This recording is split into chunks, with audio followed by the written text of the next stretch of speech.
Bonjour, chers auditeurs et téléspectateurs de la chaîne de Nouvelles Julia.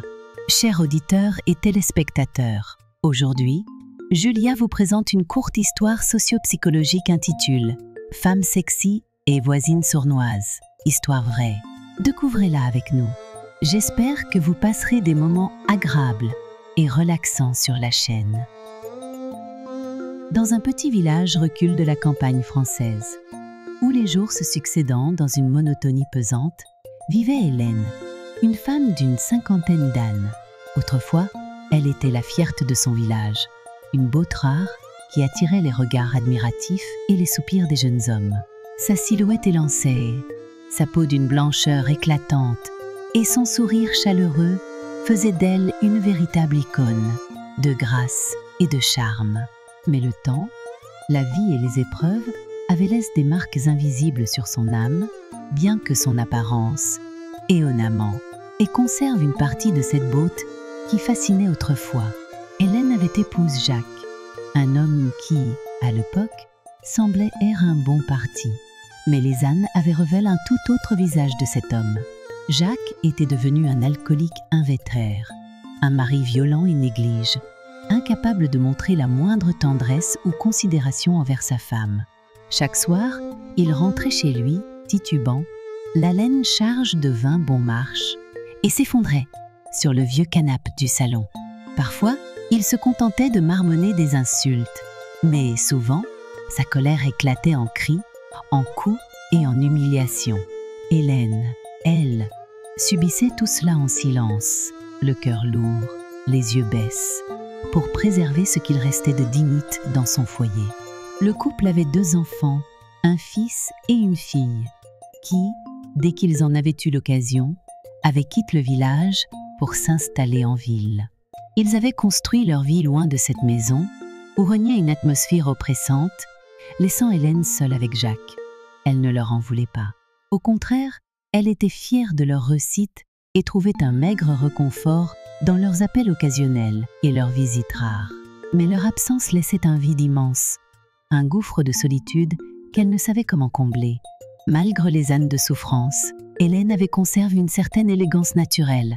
Même en travaillant dans les champs ou en s'occupant des tâches ménagères, elle dégageait une aura qui ne laissait personne indifférent. Ses voisins, ses amis d'enfance et même les érangers de passage dans le village ne pouvaient s'empêcher de remarquer cette femme qui, malgré les épreuves, semblait toujours rayonner d'une beauté intemporelle. Mais cette beauté, loin d'être une bénédiction, était devenue une malédiction pour Hélène. Elle attirait des regards qu'elle aurait préféré éviter, des murmures qu'elle ne pouvait ignorer et des désirs qu'elle ne voulait pas susciter. Parmi ceux qui ne pouvaient détacher leurs yeux d'Hélène, il y avait Paul, un voisin de 3 ans, son cadet. Paul est un homme robuste, au visage burine par le travail et le soleil, mais doté d'un charme brut qui faisait tourner les têtes. Divorcé depuis 8 ans, il vivait seul dans une petite maison, à quelques pas de celle d'Hélène. Ses enfants, comme ceux d'Hélène, avaient quitté le village pour poursuivre leurs études en ville, le laissant dans une solitude qu'il supportait mal. Paul passait ses journées à s'occuper de ses éans à poissons, une activité qui lui rapportait juste assez pour vivre modestement. Mais ses nuits, elles, étaient hantes par un vide qu'il ne parvenait pas à combler. Paul avait toujours eu un faible pour Hélène. Depuis des années, il l'observait de loin, admirant sa grâce, compatissant à sa souffrance et nourrissant des désirs qu'il n'osait avouer à personne. Il connaissait bien la situation d'Hélène. Il avait été témoin des cris, des disputes et des humiliations que Jacques lui infligeait. Il avait souvent été appelé à l'aide pour réparer une porte casse, calmer une dispute ou simplement prêter une oreille attentive. Ces moments passés avec Hélène avaient renforcé son attachement pour elle. Il voyait en elle une femme forte, courageuse, mais profondément seule et vulnérable. Et cette vulnérabilité, loin de le repousser, l'attirait irrésistiblement. Hélène, de son côté, voyait en Paul un voisin serviable, un homme gentil et attentionne, mais elle n'avait jamais envisagé qu'il puisse nourrir des sentiments pour elle. Elle était trop absorbée par ses propres problèmes, trop accablée par le poids de sa vie pour remarquer les regards insistants de Paul ou les sous-entendus dans ses paroles. Pourtant, au fond d'elle, elle appréciait sa présence.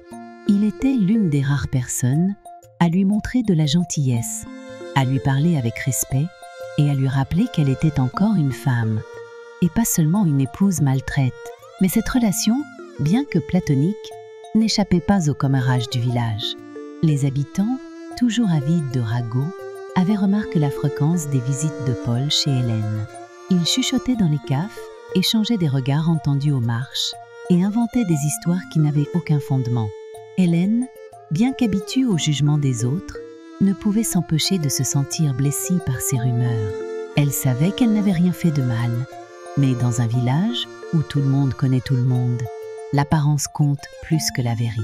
Un jour, alors qu'elle se regardait dans le miroir, Hélène remarqua quelque chose qu'elle n'avait pas vu depuis longtemps.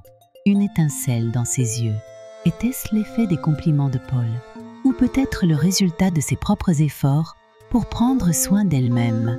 Depuis quelque temps, elle avait commencé à s'habiller avec plus de soin, à se coiffer, à mettre un peu de rouge à l'œuvre. Ce n'était pas pour plaire à quelqu'un en particulier, mais pour se rappeler qu'elle était encore vivante, encore capable de se sentir belle et désirable. Mais ces petits changements n'étaient pas passés inaperçus. Les hommes du village, jeunes et vieux, avaient commencé à la regarder différemment. Et Paul, lui, semblait plus déterminé que jamais à se rapprocher d'elle. Un soir, alors que Jacques était une fois de plus ivre-mort, Paul frappa à la porte d'Hélène. Elle hésita un instant avant d'ouvrir, consciente que sa présence pourrait alimenter les rumeurs. Mais en voyant son sourire chaleureux et son regard sincère, elle ne put se résoudre à le renvoyer. Ils s'assirent dans la cuisine, partageant une tasse de thé et parlant de tout et de rien. Pour la première fois depuis longtemps, Hélène se sentit écoute, comprise et appréciée pour ce qu'elle était et non pour ce qu'elle représentait. Mais derrière les paroles réconfortantes de Paul se cachait une intention plus profonde. Il voulait plus qu'une simple conversation. Il voulait combler le vide dans sa vie et il voyait en Hélène la réponse à ses prières silencieuses. Ce soir-là, alors qu'il se levait pour partir, il posa une main sur l'épaule d'Hélène et la regarda dans les yeux. « Tu mérites mieux que ça, Hélène, » murmura-t-il. Elle baissa les yeux, incapable de répondre. Mais ces mots résonnèrent en elle, bien âpres qu'ils soient partis. Ce fut le début d'un changement subtil, mais profond dans leur relation. Paul devint plus audacieux, trouvant des excuses pour passer du temps avec Hélène, lui offrant son aide pour les tâches ménagères et lui faisant des compliments qui la faisaient rougir. Hélène, bien qu'hésitante, ne pouvait nier qu'elle appréciait cette attention. Elle savait que c'était dangereux, qu'elle jouait avec le feu, mais âpre des ânes de solitude et de souffrance, elle ne pouvait s'empêcher de savourer ces moments de bonheur vol. Cependant, dans un village où les murs ont des oreilles et où les secrets n'existent pas, leur relation ne pouvait rester cache longtemps. Les rumeurs devinrent plus insistantes, les regards plus accusateurs, et Hélène se retrouva à marcher sur une corde raide, tiraille entre son devoir envers Jacques et son désir de vivre, enfin pour elle-même. Mais ce qu'elle ignorait, c'est que cette corde raide allait bientôt se rompre, entraînant avec elle tout ce qu'elle avait essayé de préserver. La nuit tombait sur le petit village, enveloppant les maisons dans une obscurité paisible, seulement trouble par le chant des grillons et le souffle du vent dans les arbres. Mais dans la maison d'Hélène, la paix n'existait pas. Jacques, comme à son habitude, et rentre ivre, titubant et marmonnant des insultes incompréhensibles. Il s'était effondré sur le vieux canapé, une bouteille encore à moitié pleine à la main, et s'était endormi dans un ronflement bruyant.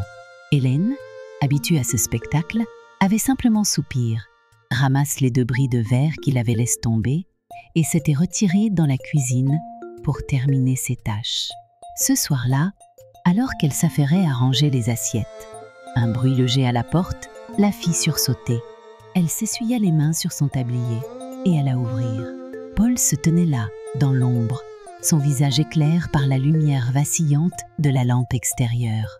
Il avait l'air inquiet, presque nerveux, mais son sourire chaleureux adoucissait son expression. « Bonsoir, Hélène. Je passais juste voir si tout allait bien. J'ai entendu Jacques crier tout à l'heure, dit-il d'une voix douce. Hélène hésita un instant. Elle savait que laisser Paul entrer à cette heure tardive pourrait alimenter les rumeurs déjà persistantes dans le village. Mais en regardant son visage sincère, elle sentit une chaleur reconfortante l'envahir. Elle ouvrit la porte un peu plus largement et l'invita à entrer. « Merci, Paul.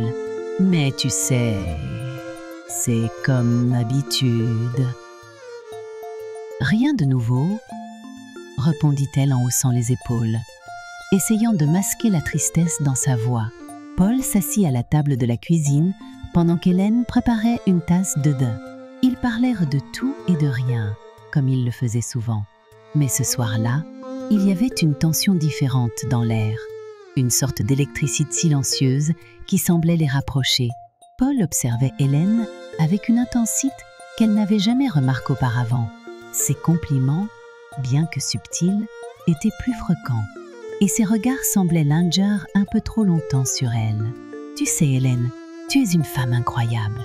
Je ne comprends pas comment Jacques peut te traiter comme ça. Tu mérites tellement mieux, » murmura-t-il, brisant le silence. Hélène baissa les yeux, jeune.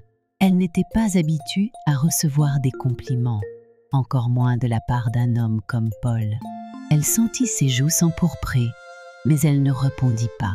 Une partie d'elle voulait croire à ses paroles, mais une autre partie, plus cynique, lui rappelait qu'elle n'était qu'une femme use par les ânes et les épreuves.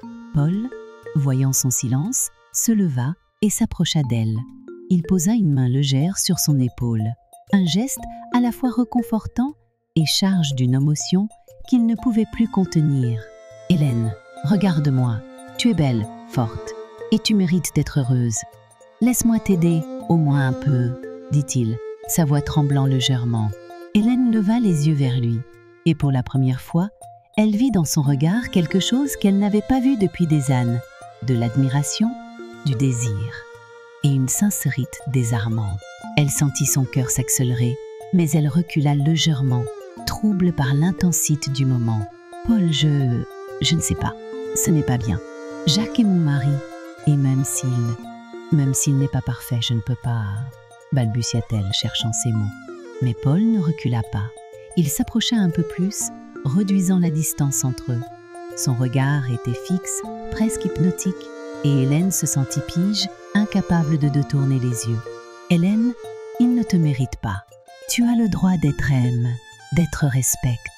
Laisse-moi te montrer ce que c'est, » murmura-t-il, sa voix à peine audible. Avant qu'elle ne puisse répondre, il posa doucement ses lèvres sur les siennes. Ce fut un baiser bref, presque hésitant, mais il déclencha une tempête d'émotions en Hélène. Elle recula brusquement, le cœur battant, les joues en feu. « Non, Paul, je ne peux pas. C'est mal. Je suis mariée, » dit-elle, sa voix tremblante. Paul leva les mains en signe de reddition, mais son regard restait intense. « Je suis désolée, Hélène. Je ne voulais pas te mettre mal à l'aise, mais je ne peux pas nier ce que je ressens pour toi. Tu es tout ce que j'ai toujours voulu, » avoua-t-il, sa voix pleine d'émotion. Hélène resta silencieuse, incapable de répondre. Une partie d'elle voulait le repousser, mais une autre partie, plus profonde, plus primitive, voulait céder. Elle se sentait vivante pour la première fois depuis des années, et cette sensation était à la fois terrifiante et enivrante. Après un moment de silence, Paul se recula et se dirigea vers la porte. « Je vais partir. Mais sache que je suis là pour toi, Hélène. »« Toujours, » dit-il avant de disparaître dans la nuit.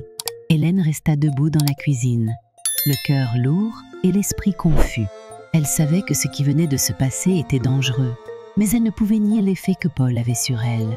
Cette nuit-là, alors qu'elle se couchait à côté de Jacques, qui ronflait bruyamment, elle ne pouvait s'empêcher de penser à Paul, à ses paroles, à son regard, et à ce baiser qui avait réveillé quelque chose en elle qu'elle croyait mort depuis longtemps. Les jours suivants, Hélène tenta d'éviter Paul. Elle savait que le moindre contact avec lui pourrait la pousser à franchir une ligne qu'elle ne pourrait jamais effacer. Mais Paul, déterminé, trouvait toujours des excuses pour la voir. Il passait chez elle sous prétexte de l'aider avec les tâches ménagères, ou il la croisait par hasard, aux marches. Chaque fois qu'ils se voyaient, la tension entre eux devenait plus palpable et Hélène sentait ses défenses s'effriter. Un soir, alors que Jacques était une fois de plus ivre-mort, Paul frappa à la porte. Hélène hésita, mais finit par ouvrir. Cette fois, il n'y avait pas de prétexte, pas de conversation banale. Paul la regarda droit dans les yeux et dit simplement « Hélène, je t'aime, je ne peux plus le cacher. » Hélène sentit son cœur s'arrêter. Elle savait qu'elle aurait dû le repousser, lui dire de partir. Mais au lieu de cela, elle resta immobile, incapable de parler. Paul s'approcha d'elle, et cette fois, elle ne recula pas. Il l'embrassa à nouveau, mais cette fois, elle répondit à son baiser. Ce fut un moment de pure passion, un moment où tout le reste. Jacques, le village, les rumeurs, disparut. Ils passèrent la nuit ensemble, et pour la première fois depuis des années, Hélène se sentit vivante, aime et désirait. Mais au matin, alors qu'elle regardait Paul dormir à côté d'elle, la réalité la frappa comme un coup de poing. Elle avait trahi Jacques, son mariage, et tout ce en quoi elle croyait. Elle se leva doucement, s'habilla et sortit de la maison, le cœur lourd de culpabilité. Les jours suivants furent un tourbillon d'émotions pour Hélène. Elle savait que ce qu'elle avait fait était mal, mais elle ne pouvait s'empêcher de penser à Paul, à la façon dont il la faisait se sentir. Elle tenta de mettre fin à leur relation, mais Paul, déterminé, refusa de la laisser partir.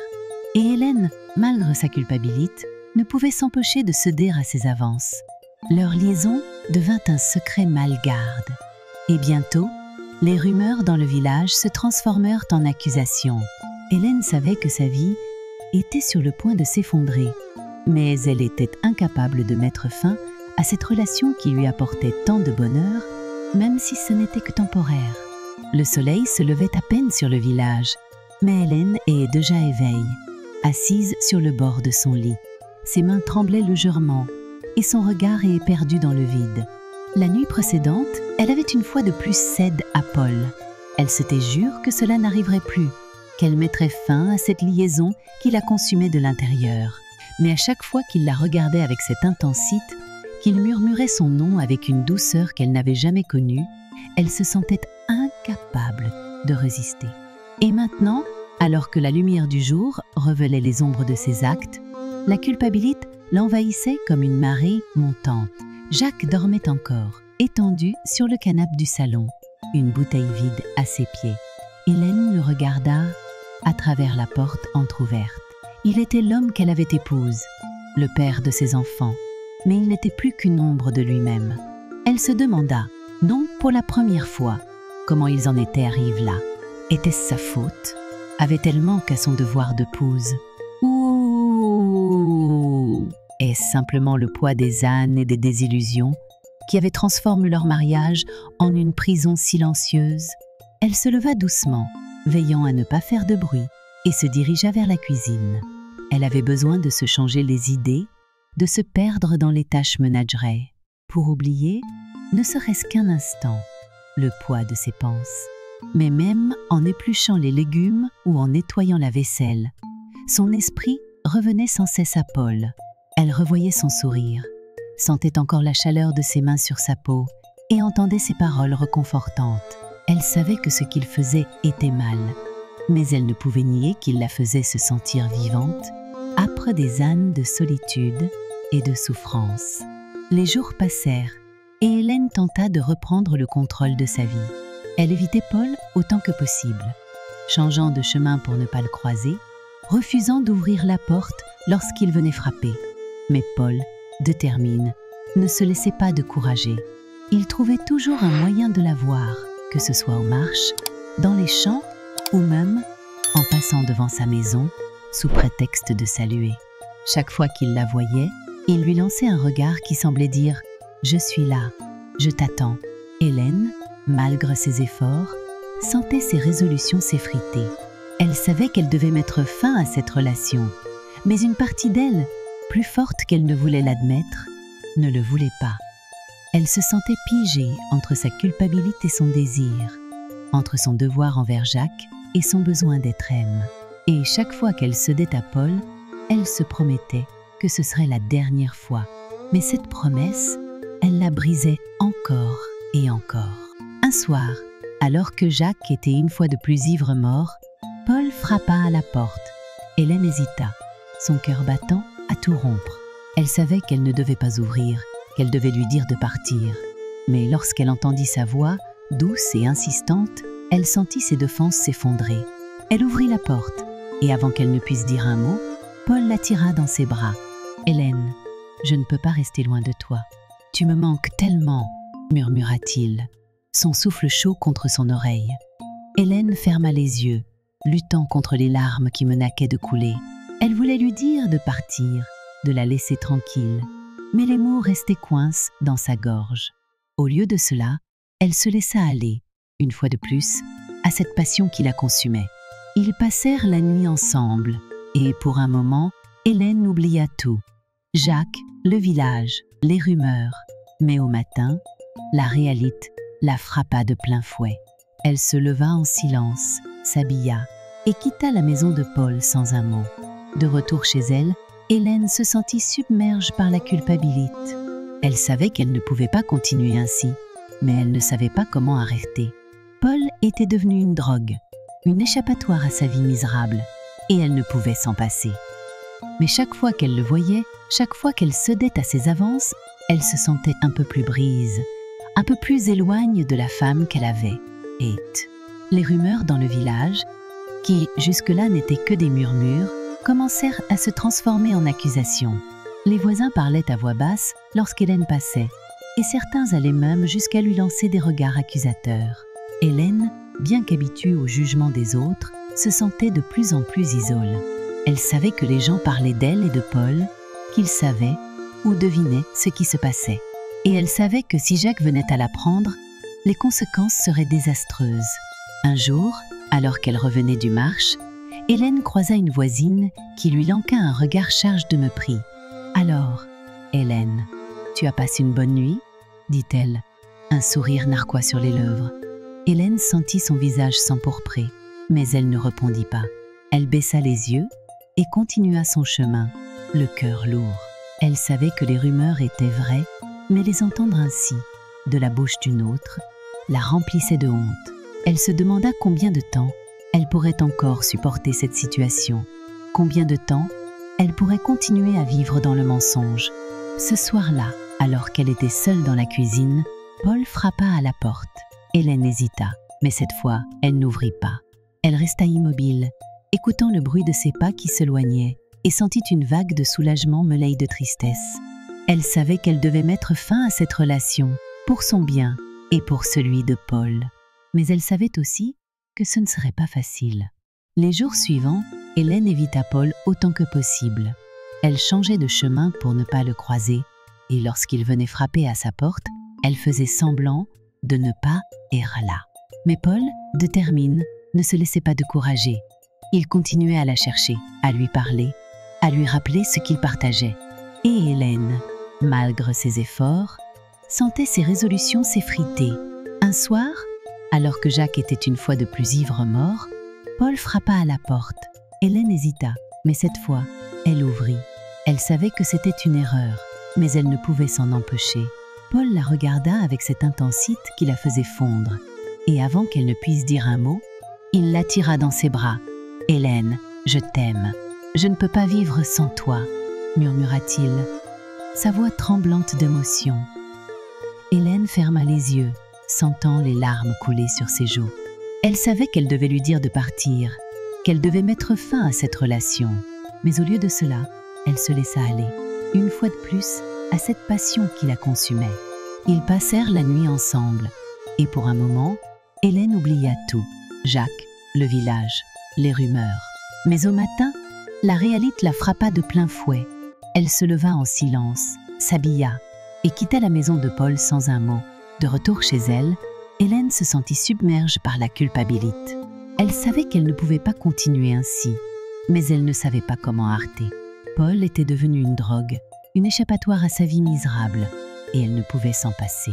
Mais chaque fois qu'elle le voyait, chaque fois qu'elle cédait à ses avances, elle se sentait un peu plus brise, un peu plus éloigne de la femme qu'elle avait aimée. Le soir tombait sur le village, et, une fois de plus, Jacques et Tafal sur le vieux canapé du salon, Une bouteille, à moitié vide, à la main. Ses ronflements bruyants résonnaient dans la maison, couvrant presque le bruit des grillons à l'extérieur. Hélène, assise dans la cuisine, fixait la table devant elle, le regard vide.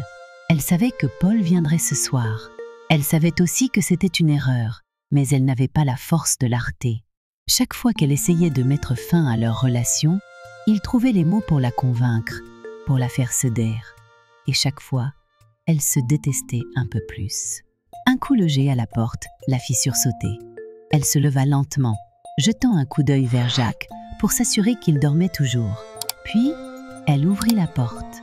Paul se tenait là, son visage éclair par la lumière vacillante de la lampe extérieure.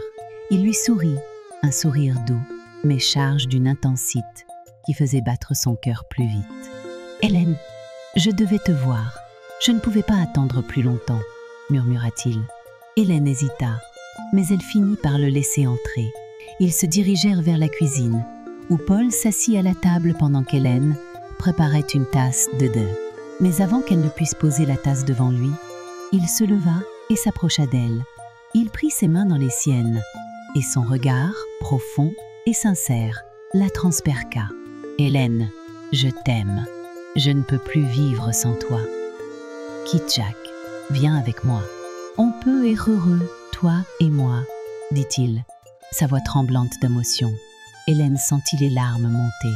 Elle voulait croire à ses paroles, à cette promesse d'un bonheur qu'elle n'avait jamais connu. Mais elle savait que c'était impossible. Elle était mariée, et même si son mariage n'était qu'une coquille vide, elle ne pouvait pas tout abandonner. Pas comme K. Paul, je ne peux pas. Jacques est mon mari.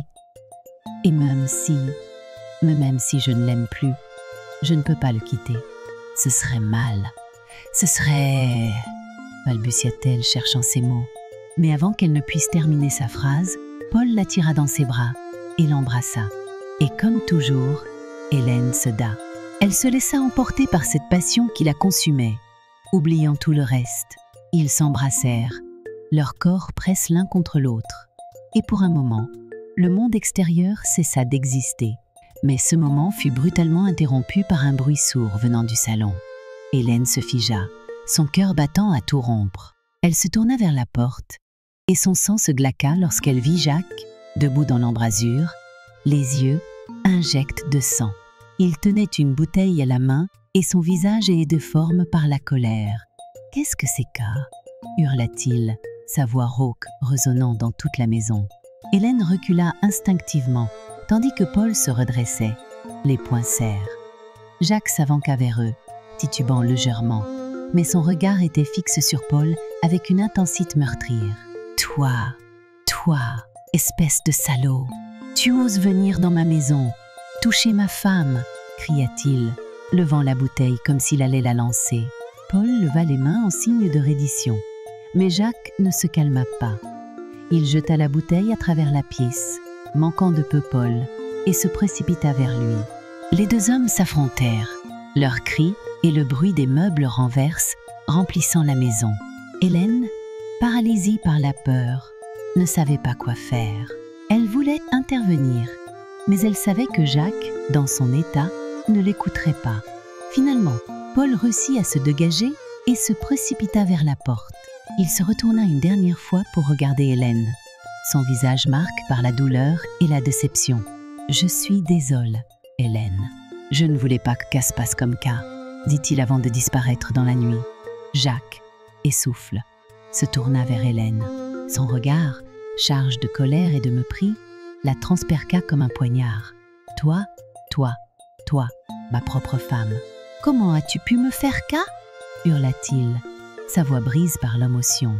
Hélène tenta de parler, de s'expliquer, mais les mots restaient coincés dans sa gorge. Elle baissa les yeux, incapable de soutenir son regard. Jacques s'approcha d'elle, et avant qu'elle ne puisse réagir, il la gifla violemment. Hélène tomba au sol, les larmes coulant sur ses joues. « Tu es une honte, une traîtresse. Je ne veux plus jamais te voir, » cracha-t-il avant de sortir de la maison, claquant la porte derrière lui. Hélène resta là, allongée sur le sol, son corps tremblant de douleur et de honte. Elle savait que sa vie venait de changer à jamais, Les rumeurs dans le village allaient se transformer en certitude, et elle serait la cible de tous les regards, de tous les jugements. Mais pire encore, elle avait perdu Paul. Elle avait perdu la seule personne qui la faisait se sentir vivante, M.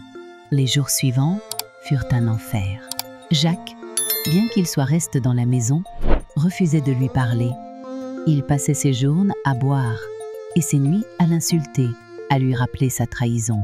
Les voisins, qui avaient entendu les cris et vu Paul quitter la maison en courant, ne tardèrent pas à répandre la nouvelle.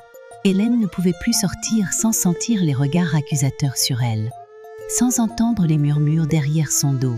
Ses enfants, apprenant ce qui s'était passé, revinrent au village pour tenter de calmer la situation. Mais même eux, bien qu'ils l'aiment, ne pouvaient cacher leur déception. Hélène voyait dans leurs yeux le reflet de sa propre honte, et cela la brisait un peu plus chaque jour. Paul, quant à lui, avait quitté le village. Il ne pouvait plus supporter les regards, les jugements, et surtout, il ne pouvait plus supporter de voir Hélène souffrir à cause de lui. Il partit pour la ville, espérant y trouver un nouveau départ. Mais il savait qu'il ne pourrait jamais oublier Hélène. Hélène, elle, resta. Elle n'avait nulle part où aller, et même si Jacques la méprisait, elle se sentait obligée de rester pour lui, pour leurs enfants, pour expier ses fautes. Mais chaque jour était une torture. Elle vivait dans une maison froide et silencieuse, entourée de souvenirs de ce qu'elle avait perdu. Elle passait ses journées à pleurer, à prier pour une rédemption qu'elle savait ne jamais pouvoir obtenir. Les mois passèrent, mais la douleur ne s'atténua pas. Hélène était devenue une paria dans son propre village, une femme brise par ses choix et par les conséquences de ses actes. Elle savait qu'elle ne pourrait jamais retrouver la paix, mais elle espérait, au moins, pouvoir un jour se pardonner. Mais pour l'instant, tout ce qu'elle pouvait faire, c'était survivre, un jour à la fois. Le silence pesant de la maison d'Hélène n'était brise que par le tic-tac régulier de l'horloge, accroche au mur. Depuis la nuit où Jacques avait découvert sa trahison, la vie d'Hélène s'était transformée en un véritable calvaire. Chaque jour, elle se réveillait avec un poids écrasant sur la poitrine, un mélange de honte, de regret et de désespoir. Les murs de la maison, autrefois témoins de ses rires et de ses espoirs, semblaient maintenant se refermer sur elle, comme une prison dont elle ne pouvait s'échapper. Jacques, bien qu'il ait choisi de rester sous le même toit, ne lui adressait plus la parole. Lorsqu'il n'était pas ivre, il la regardait avec un mépris glacial, comme si elle n'était plus qu'une érangère, une ombre indigne de son attention. Mais le plus souvent, il buvait, et dans ces moments-là, sa colère éclatait en insultes et en menaces. Parfois, il allait jusqu'à la frapper, et Hélène, trop épuisée pour se défendre, acceptait ces violences comme une punition qu'elle méritait. Les voisins, eux, n'étaient pas plus cléments. Le village entier semblait s'être ligue contre elle. Chaque fois qu'elle sortait pour aller aux marches ou simplement pour prendre l'air, elle sentait les regards accusateurs se poser sur elle. Les murmures, les ricanements et les remarques, à peine voilées, devenus son quotidien. Elle n'était plus Hélène, la femme forte et respecte qu'elle avait et autrefois. Elle était maintenant la traîtresse, la femme infidèle, celle qui avait osé briser les règles tacites de leur petite communauté. Ses enfants, apprenant la nouvelle, étaient revenus au village pour tenter de comprendre ce qui s'était passé. Leur arrivée avait un mélange de réconfort et de douleur pour Hélène. Elle les aimait plus que tout, et les voir lui rappelait les rares moments de bonheur qu'elle avait connus dans sa vie.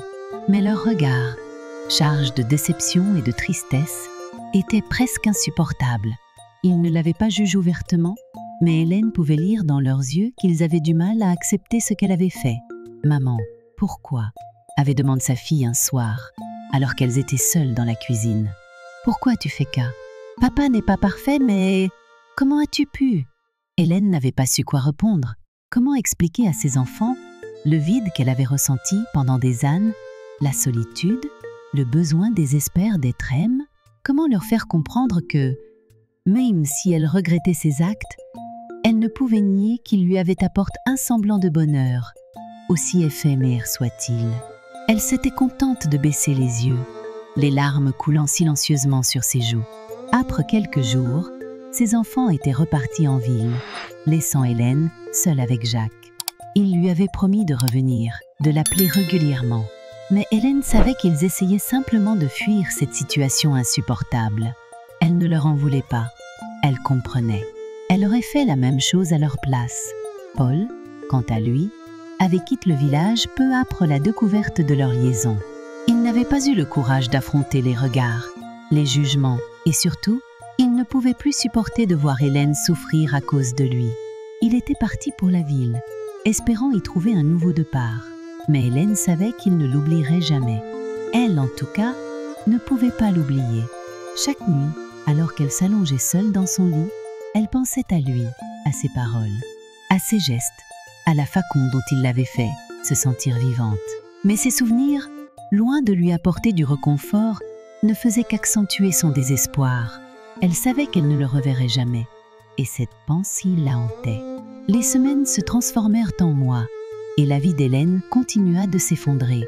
Jacques, bien qu'il ne l'ait pas chasse de la maison, la traitait comme une servante, une présence invisible dont il ne tolérait que l'utilité. Les voisins, eux, semblaient prendre un plaisir cruel à alimenter les rumeurs et à la rabaisser. Hélène, autrefois si fière et si forte, était devenue une femme brise, une ombre d'elle-même. Un jour, alors qu'elle était seule dans la maison, Hélène s'assit devant le miroir de sa chambre. Elle regarda son reflet, cherchant à retrouver la femme qu'elle avait et autrefois. Mais tout ce qu'elle voyait, c'était une érangère. Ses traits, autrefois doux et lumineux, étaient marqués par la fatigue et la tristesse. Ses yeux, qui avaient autrefois brillé d'espoir, étaient maintenant ternes et vides. Elle se demanda comment elle en était arrivée là, comment sa vie avait pu prendre un tel tournant. Elle pensa à partir, à quitter le village, à tout recommencer ailleurs. Mais où irait-elle? Elle n'avait nulle part où aller, personne vers qui se tourner. Et même si elle partait, elle savait qu'elle ne pourrait jamais échapper à sa culpabilité, à ce poids écrasant, qui la suivrait où qu'elle aille. Elle était prisonnière, non seulement de cette maison et de ce village, mais aussi de ses propres choix. Un soir, alors que Jacques était une fois de plus ivre, il éclata en sanglots devant elle. C'était la première fois qu'elle le voyait pleurer, et cela la bouleversa plus qu'elle ne l'aurait cru. Entre deux sanglots, il murmura « Pourquoi, Hélène? Pourquoi m'as-tu fait cas? Je sais que je ne suis pas un beau mari, mais je t'aimais, je t'aime encore. » Ces mots, bien qu'ils soient prononcés dans un état d'ébriété, touchèrent Hélène profondément. Elle réalisa que, malgré tout, Jacques était aussi une victime de cette situation. Elle l'avait trahi, et même si leur mariage était loin d'être parfait, elle savait qu'elle avait brisé quelque chose en lui, quelque chose qu'il ne pourrait jamais réparer. À partir de ce jour, Hélène décida de rester, pas par amour pour Jacques, ni par obligation envers le village, mais parce qu'elle sentait qu'elle devait expier ses fautes. Elle accepta les insultes, les regards, les murmures, comme une punition qu'elle méritait.